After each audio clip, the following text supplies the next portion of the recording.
Hola, ¿qué tal? Mi nombre es Frida y me he decidido a abrir este nuevo canal de YouTube en el cual solamente se tratará de libros.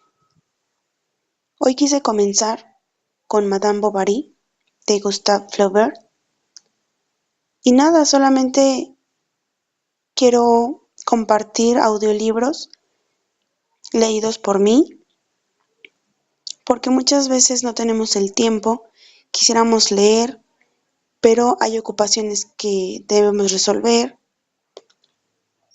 Y pues me pareció una manera de dar un poco de mí, aportar con mi granito de arena. Tal vez de vez en cuando se van a escuchar ruidos como el que acaba de pasar, porque lo hago desde mi apartamento. Eh, Me gusta mucho leer, me gustaría mucho que la gente leyera más a los clásicos. No voy a criticar nada, pero últimamente la lectura está de moda. Sin embargo, bueno, en gusto se rompen géneros, así que simplemente comenzaré. Como les comentaba, quiero comenzar con Madame Bovary. Y pues nada, aquí vamos. Todo es totalmente en vivo y espero que les guste. Vamos a ir pues capítulo por capítulo. Esta es la primera parte. Estábamos en plena hora de clase, cuando el director entró, seguido de un novato que vestía traje de campesino y de un mozo cargando un gran pupitre. Los que dormían se despertaron y cada cual se levantó fingiendo ser sorprendido en su trabajo. El director nos hizo seña de que podíamos continuar sentados y se dirigió al profesor. Señor Roger, le dijo a media voz, le recomiendo a este nuevo discípulo, que entrará con los de quinto curso. Si su trabajo y su conducta son meritorios, pasará con los mayores, como reclama su edad. Quieto, en un rincón, casi detrás de la puerta, apenas veíamos al novato, que era un muchachote de pueblo, de unos 15 años aproximadamente, y más alto que cualquiera de nosotros. Llevaba el pelo cortado al rape, como un chantre rural. Su aspecto era serio y su aire embarazado. A pesar de no ser muy ancho de espaldas, su chaqueta verde con botones negros debía molestarle en las costuras de las mangas, y dejaba ver, al extremo de estas, unas muñecas curtidas por el sol, acostumbradas a la desnudez. Sus piernas, con medias azules, salían de un pantalón amarillento, sujeto con tirantes. Calzaba zapatones claveteados y poco limpios. Comenzamos el repaso de las lecciones, y el novato nos escuchaba con tanta atención y religiosidad como si oyese un sermón, no atreviéndose a moverse para cruzar las piernas o apoyar el codo. Cuando al dar las 2 sonó la campana, el profesor tuvo que llamarle la atención para que se colocara en fila con nosotros. Cuando entrábamos en clase, teníamos la costumbre de tirar las gorras debajo de los bancos, procurando que levantasen la mayor cantidad posible de polvo al chocar contra la pared. Pero, fuese por ignorancia de esta maniobra o por timidez natural, el hecho es que ya habíamos terminado la oración y el novato continuaba con su gorra sobre las rodillas. Esta gorra era rarísima. Su confección, de orden compuesto, participaba de los elementos del chascas, la gorra de piel, el casquete turco y el gorro de lana.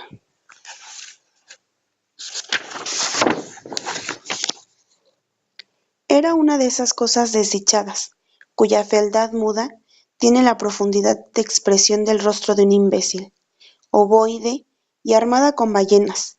Tenía 3 anchos galeones en su base, después de una franja roja.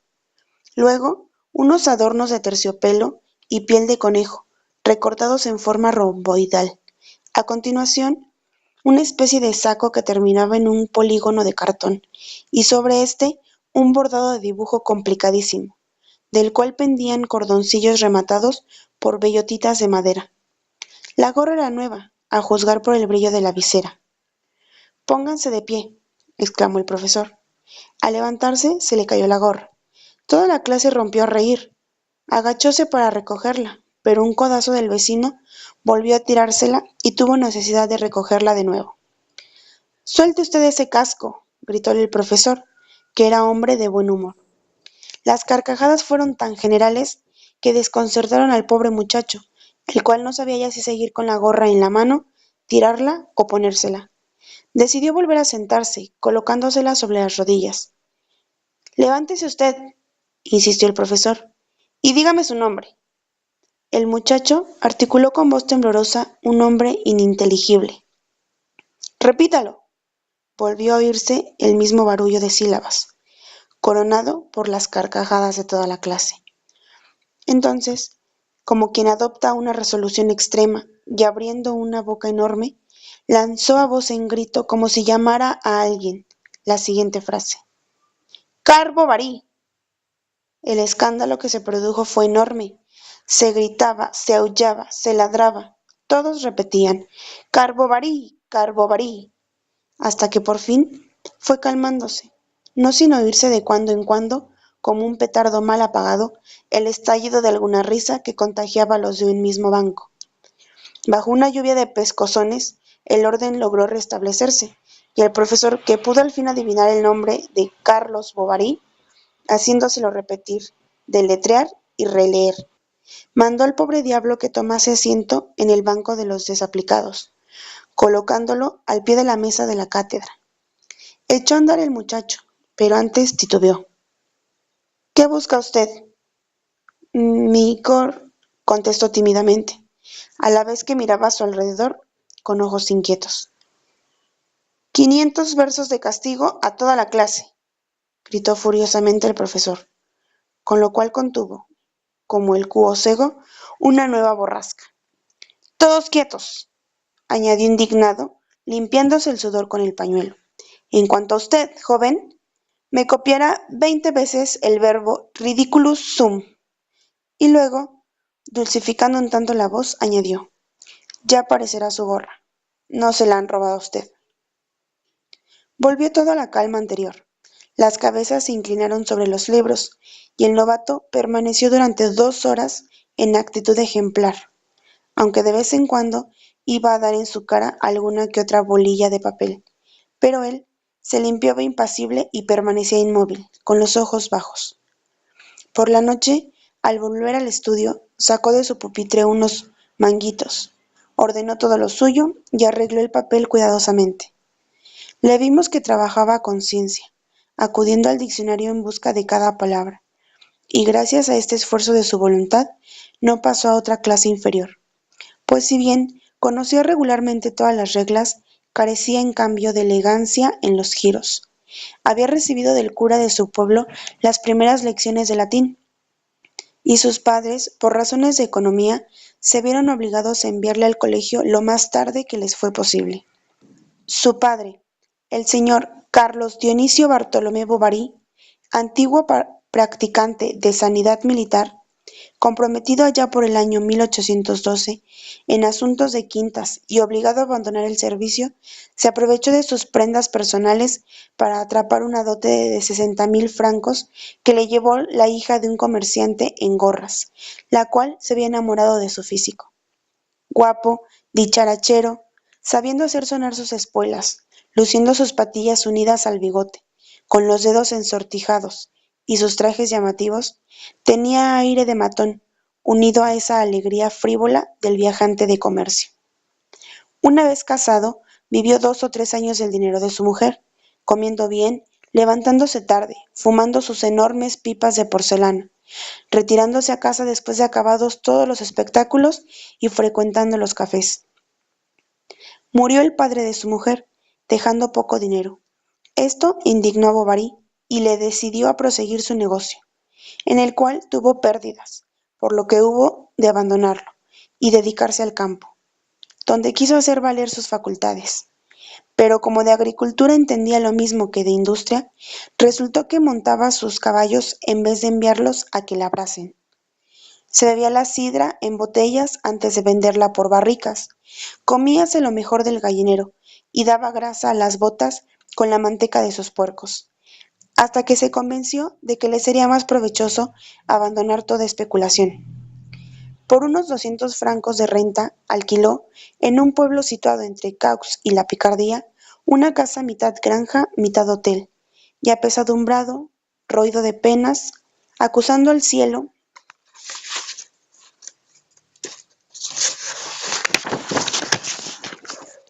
encerróse allí, a los 45 años, perdida la fe en los hombres, según decía, y decidido a vivir en paz. Su mujer tuvo un tiempo de estar loca por él, amándolo con servilismo, que solo le valió alejarlo más de ella. Alegre, expansiva y enamorada, al envejecer sufrió el cambio que sufre el vino al contacto del aire. Se avinagró su carácter y se hizo gruñona, malhumorada y nerviosa. Sufrió mucho sin quejarse, al principio, cuando lo veía persiguiendo a todas las mujerzuelas del pueblo, para regresar de sus malos sitios rabioso y borracho, hasta que al cabo revelóse su orgullo, y entonces ahogó su rabia en un estoicismo mudo que conservó hasta su muerte.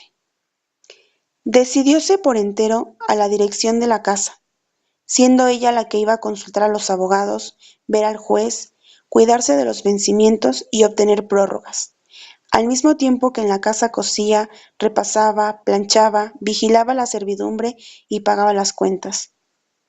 Por su parte, el señor, constantemente embrutecido, en una somnolencia de la que no salía si no era para decir cosas desagradables, continuaba en su ocupación de fumar junto a la chimenea y escupir en la ceniza. Al tener un hijo, fue preciso darle nodriza, que lo crió en su casa, y cuando volvió el chiquitín ya destetado, tuvo todos los mimos de un príncipe.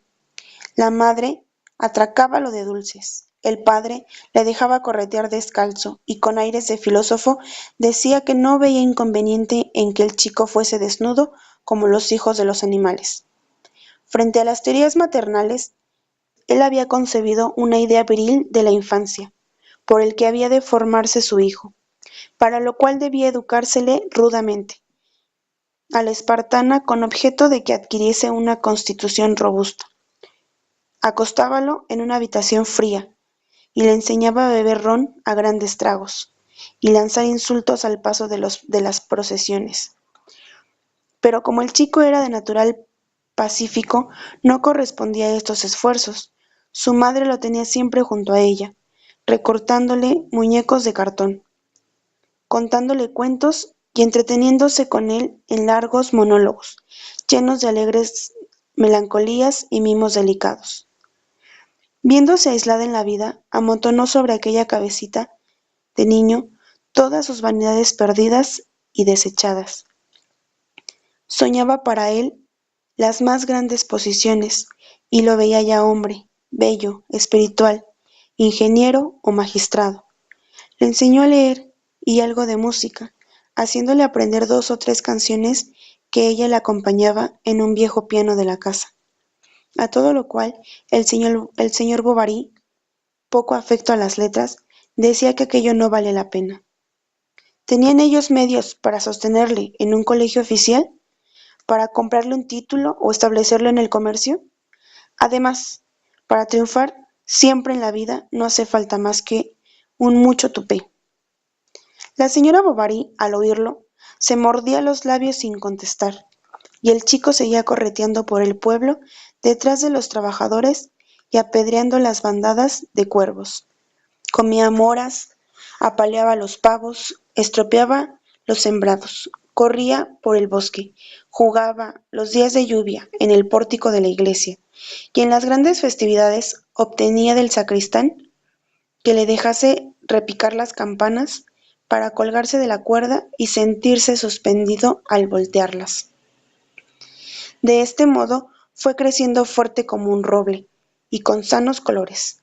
Al cumplir los 12 años, la madre consiguió que empezase a estudiar, y fue el cura quien recibió el encargo de darle las primeras lecciones, tan cortas y tan de tarde en tarde que apenas le aprovecharon. Tenían lugar en la sacristía, a ratos perdidos, de pie, entre un bautizo y un entierro, o después del ángelus. Le subía el pater a su habitación, donde las moscas y las mariposas nocturnas revoloteaban alrededor de la luz. Hacía calor y el chico solía dormirse, no tardando mucho en imitarlo el cura, que roncaba con la boca abierta y las manos cruzadas sobre el vientre. Otras veces, cuando el sacerdote volvía de viaticar a algún enfermo, veía a Carlos que correteaba por el campo, lo llamaba, echábale un sermón de un cuarto de hora y aprovechaba la ocasión para hacerle conjugar un verbo debajo de un árbol, hasta que la lluvia o algún transeúnte interrumpían la clase. Por lo demás, el profesor hallábase satisfecho del discípulo y hasta elogiaba su buena memoria. Pero aquello no podía continuar. La madre fue enérgica, y el padre, avergonzado o cansado tal vez, se dio de buen grado y se convino en que, pasado un año, el chico haría la primera comunión. Transcurrido este tiempo, Carlos fue enviado al colegio de Rouen, a donde lo llevó su propio padre en ocasión de ser la feria de San Román, en el mes de octubre. Sería difícil recordar algo de lo relacionado con él durante aquella época. Bastante saber que era un muchacho de temperamento pacífico, que jugaba a las horas de recreo, trabajaba en las de estudio, era atento en la clase, dormía tranquilo en su cama y comía con buen apetito en el refectorio. Estaba encargado de él el dueño de un almacén de quincalla, al por mayor, establecido en la calle Canterie, que iba por él un domingo de cada mes y se lo llevaba a ver el puerto y los barcos, y luego al colegio a las 7, antes de la cena. La noche del jueves la dedicaba Carlos a escribir a su madre una larga carta, con tinta encarnada y 3 sellos de lacre en el sobre. Después repasaba sus apuntes de historia o leía el Anacarsis, en un volumen muy antiguo que andaba siempre rondando por el salón. En los ratos de paseo hablaba siempre con el criado, que era de su mismo pueblo. A fuerza de aplicación estuvo siempre entre los medianos de la clase, aunque una vez llegó a obtener accessit en historia natural.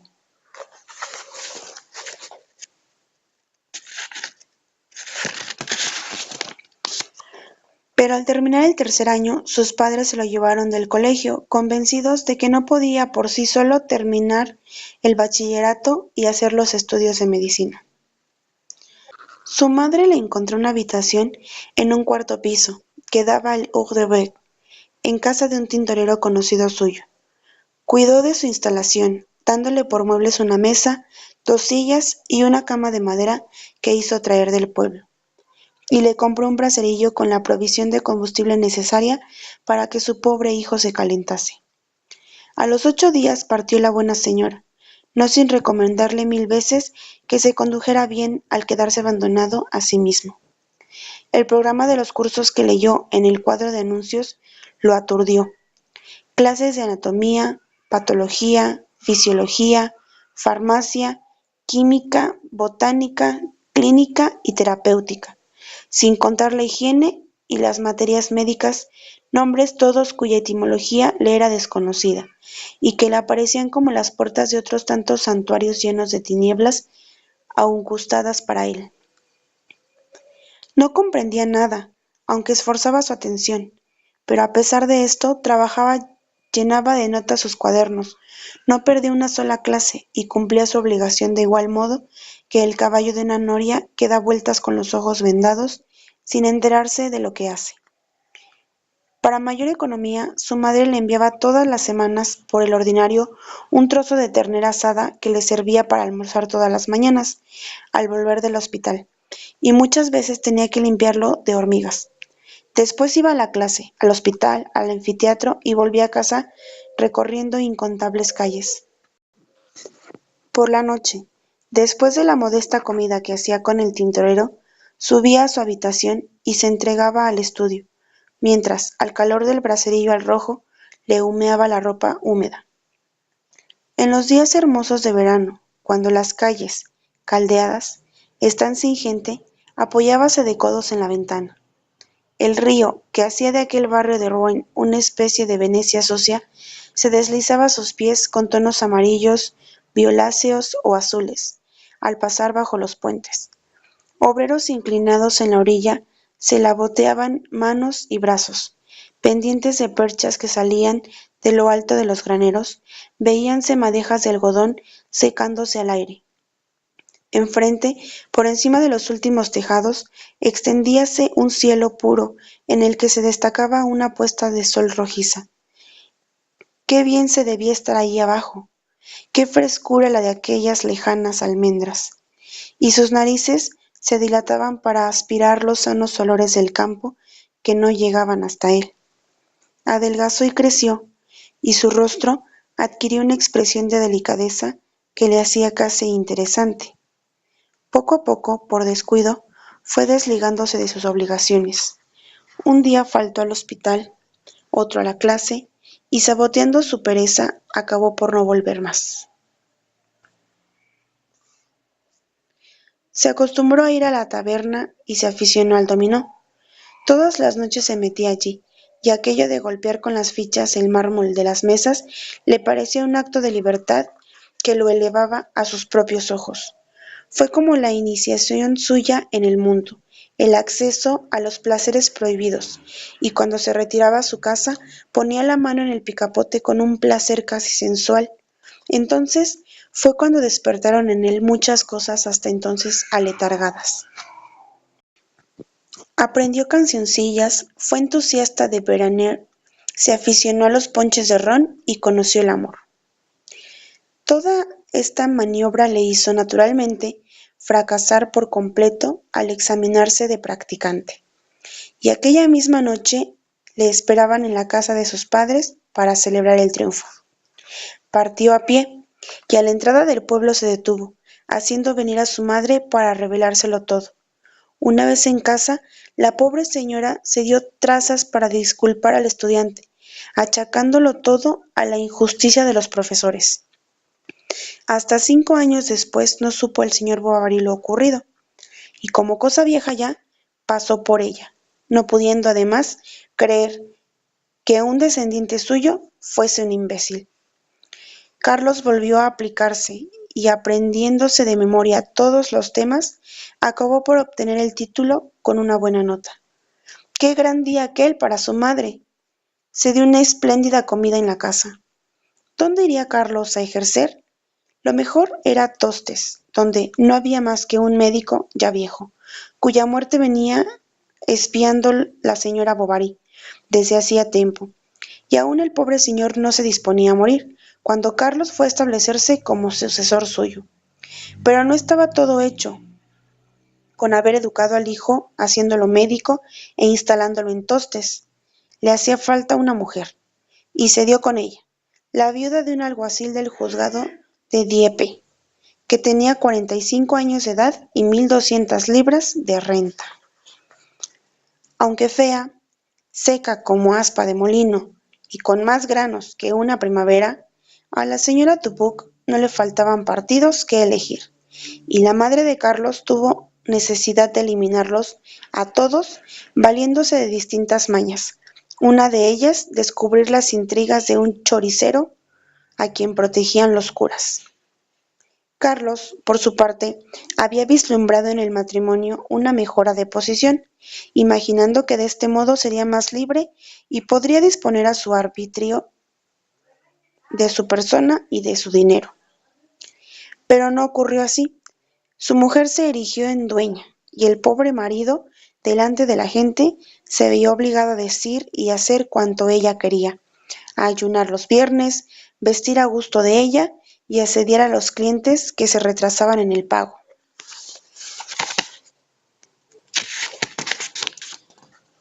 Su mujer abría las cartas, le espiaba los pasos y escuchaba detrás de la puerta, cuando a la consulta acudía alguna mujer. Había de darle él el chocolate por las mañanas y colmarla de atenciones, a pesar de lo cual quejábase constantemente de los nervios, del pecho y de los humores. La molestaban las pisadas de él. Si la dejaba sola, se le hacía odiosa la soledad, y si volvía a su lado era indudablemente para verla morir. Por la tarde, al volver Carlos de la visita, salía ella de entre las mantas, sacaba sus brazos flacos y desnudos, le rodeaba el cuello, Lo hacía sentar al borde de la cama y comenzaba a hablarle de sus pesares.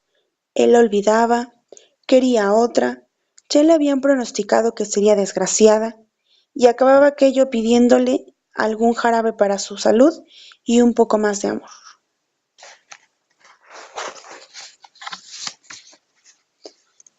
Y bueno, este es el final del primer capítulo. Tal vez no soy una lectora profesional, pero de verdad lo hago con la esperanza de que muchas más personas tengan acceso a historias muy buenas, historias clásicas, incluso historias olvidadas. Nos vemos en la próxima para continuar con Madame Bovary de Gustave Flaubert en el capítulo número 2.